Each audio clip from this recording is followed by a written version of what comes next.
Today in Identidad Latina, I have a very special guest. Her name is Margie Nicoara, and she runs the board at Pues in Knoxville, Tennessee. I want you to meet her here today in Identidad Latina.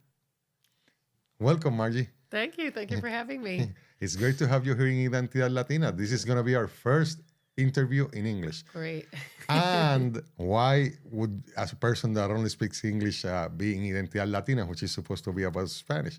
First, I think that the work you do, the work with Pues, which you will explain to us, is very important for the Latino and the immigrant community at large, but also because you're an immigrant. Mm-hmm. So I'm going to start by asking you, where are you from? I'm from Canada. I have lived here now since 2011, and I got my citizenship right in the middle of COVID in 2020. So I've been a citizen for 4 years. And your husband is also an immigrant, right? Yep. He's from Romania. He's been here longer than I have, and he also got his citizenship in 2020. How has that experience been for you, being an immigrant in the United States? It's obviously, being from Canada, it's not so different. I've been to the States many times before. Language is the same. A lot of the customs and things are the same. But moving here was different. Things are not all the same. Obviously, politically, it's different. Canada is, more of a socialist country. So just kind of getting used to that. There are some pros and cons, of course, of living in both places. But it's... we love being here. We love being American citizens. I kept my Canadian citizenship and my husband still keeps his. But I think for us, our children were born here too. So we thought it was important to all become citizens. We have, elderly parents in Canada and Romania, and just to have that security to be here, it does feel a bit different. It definitely feels different when you're coming over the border, which we often do from Romania, from Canada to come here. It just feels, okay, I'm properly coming to my home now, and a feeling of security. So, Did the fact that both you and your husband came to the United States as immigrants have any bearing on your decision to work with the immigrant community? Yeah, well, yes, but it was because that's what I've always done. I always knew I wanted to do that from kind of, not really a young age, but kind of when I was in school. I always thought, I want to work with refugees. I want to work with immigrants. I saw my parents doing that, sponsoring families coming over as refugees. Just that was part of how I grew up. So I was already doing that in Canada, working in a program there that taught refugees, asylum seekers, immigrants, people coming from all different situations.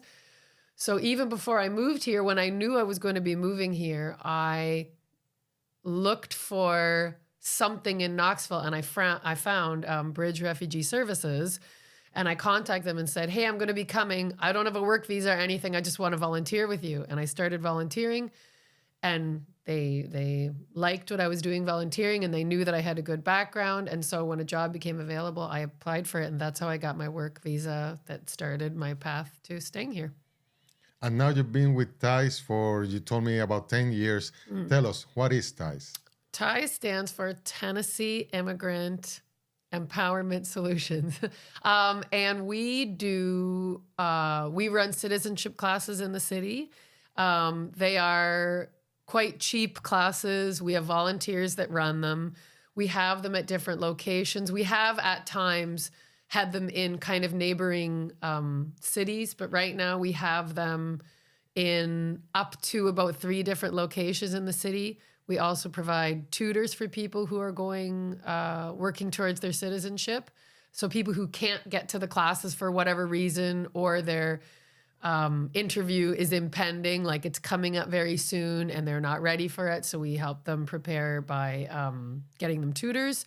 We have flashcards in Spanish and English, though, of course, we really want to try to get them prepared in English. And we have students that speak all different languages, obviously not just Spanish-speaking students.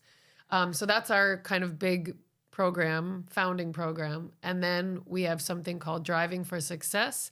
and that is preparing people to pass their written driver permit to get ready to get their license. So that's kind of our second program. And we do that at the Center for English, which is also where we started our citizenship classes. And the classes for driving for success is from what age? You have to be able legally to be ready to apply for your license. So about 15 years? Yeah.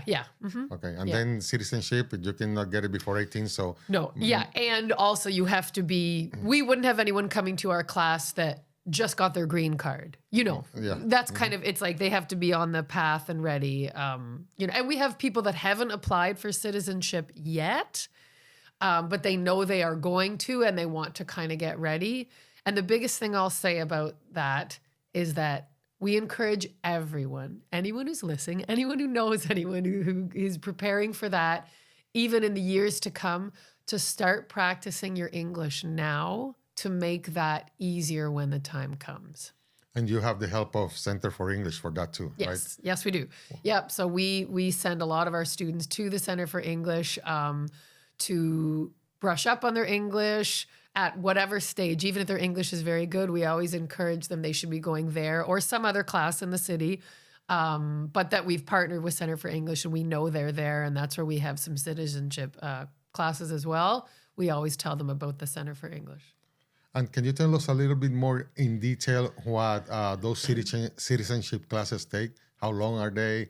What should a person expect if they go into the citizenship classes? Yeah. So let's say you've just applied and probably within the next, let's say 6 months or so, probably you're going to be getting your interview. Could be more, could be less. You would just show up at one of our classes. You can find us on our website. There's a telephone number on there, email, and so on. So you can contact us in some way. And we have everything updated on the website to tell you what classes are coming up and where they are.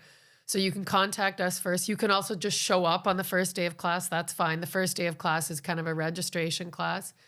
And we usually run them at some of our locations on Saturday mornings. And that would be every Saturday. And the class is about 3 hours long, anywhere from 8, 9, 10 weeks long. We find that is a good amount of time to get people ready. That doesn't mean that it's going to be maybe perfect by the time you end, but you'll be ready for it. We find that we have people passing the class when they get to that point. Like I said, we have tutors that can also pick up the slack. But you'll come to class, there'll be books there for you or handouts. I'm not sure what every single class has, but usually we're working kind of off generally the same thing. You're working towards being able to understand and pass the test, what questions are going to be asked, a little bit of writing practice, a little bit of reading practice, speaking practice, so that you're comfortable when it gets to your interview time, being able to converse and answer simply in English. We'll sometimes have guest speakers to come and talk about their experience. We have mock interviews near the end. I think most classes usually do this. They find it really helpful. They'll kind of go one-on-one, the teacher will, with each student to say, okay, we're going to practice actually pretending that we're having the interview here. And like I said, we have boxes of English flashcards. And right now we only have Spanish as our other language of flashcards, but those are available to the students too. They can kind of take a pack, sign it out, take it home and practice with that. And then that will help.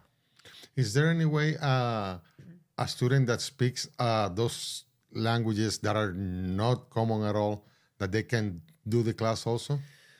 Anyone is welcome at the class. We don't turn people away. If someone comes to the class, it's not often that we have people in the class that even if it's a common language, that the teacher knows their language.